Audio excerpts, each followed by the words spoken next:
Hi, this is Eddie with the Mindful Emergence, where we talk about how to use this incredible plant, cannabis, in the best possible way to get the most benefit, to use it in the safest, healthiest way, whether it's for pain management, relaxation, for sleep, for having fun, for spiritual practices.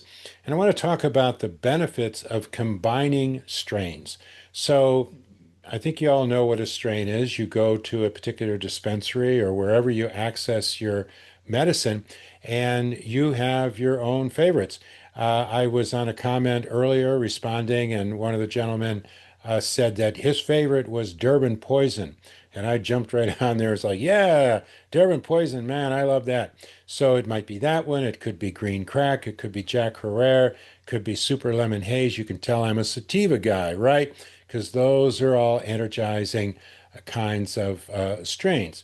Or maybe you're someone who really likes the indica, you like the kushes, or maybe you like something that's a little bit more balanced, like Sunday Driver is one that we really like. It's a slightly leaning towards sativa, but very balanced hybrid. Whatever it is, you probably have one or two or maybe a handful of strains that you really like. And typically, what most people do is they smoke one strain at a time. Okay. And that makes a lot of sense. I do that most of the time. So if it's later in the afternoon, early evening, I lean towards sativa.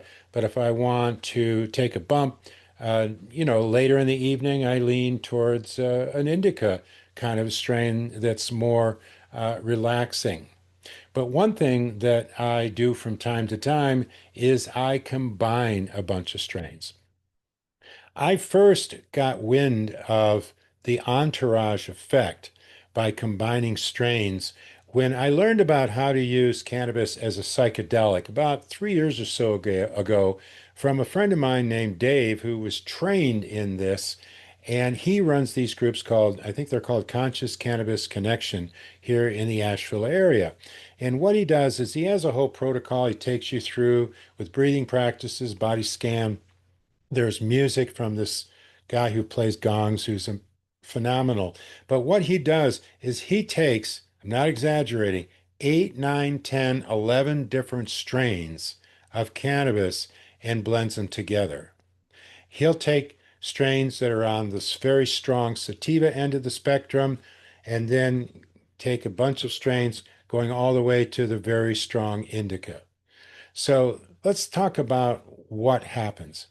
If you look at an individual strain, like let's go back to Durban poison. As I recall, the dominant terpene is terpinolene, which is one of my favorite terpenes. It's very energizing, very clear-minded. I love it for meditation and clarity and creativity. And I don't remember what the other two are, but let's say one is myrcene and the other is asamine. I actually think that's one of the terpenes. So that has those three. But you go to a different strain, and the dominant terpene might be limonene or limonene. It's like it's Caribbean kind of thing, I think. And then maybe the other two are caryophyllene and pinene. And then maybe you got another one that's got linalool and humulene and something else. So each one of these terpenes has particular benefits for us. And each one of these strains actually has kind of an entourage effect by combining what those particular terpenes have. Now, there's more than just three. Okay, every strain's got a lot of different terpenes, but usually it has two or three that are really dominant. So, what happens if we take a whole bunch of strains and mix them together? You don't have to take 8, 9, 10. I used to do that, but now I might just take three or four. And you're getting like a symphony of different terpenes plus all the cannabinoids, because you've got THC and CBD and THCV and CBG and CBN and all these different cannabinoids all have their various benefits. Well, again, if you take a whole bunch of strains, you're going to be getting a wider range and a mix and a nice blend of all the cannabinoids. So it's kind of like the difference between listening to a trio, like the Oscar Peterson trio, right? Really nice.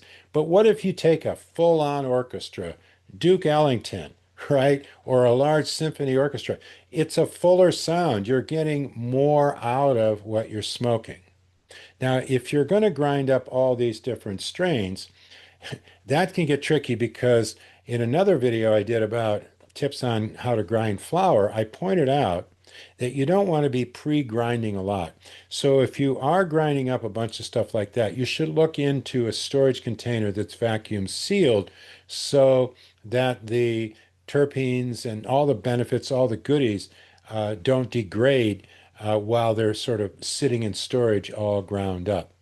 But what you might consider is just try combining one or two or three and see what happens.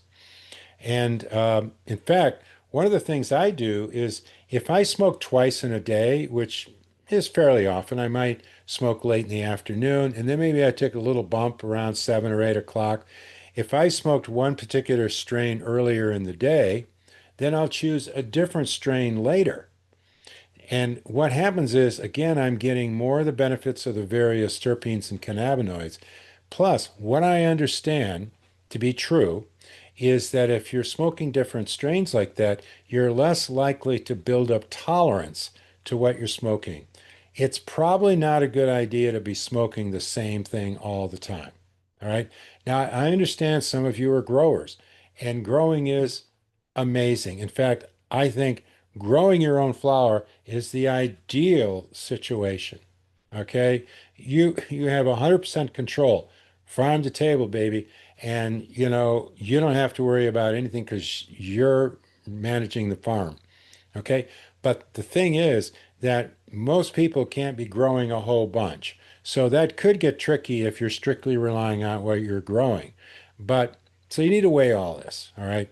And I'm not here to tell anybody what to do. I'm just sharing experience, what I know, and suggesting that by combining these different strains in certain times, you're getting more benefit from the wide range of possibilities that this amazing plant offers. So I hope that is of interest to you. If you had experience with this, if you have particular combinations that you find really rock the house and work for you, I'd love to hear about them because I'm always wanting to try new things and learn more from those of you who share your comments with these videos. So thanks for watching, and we'll see you next time.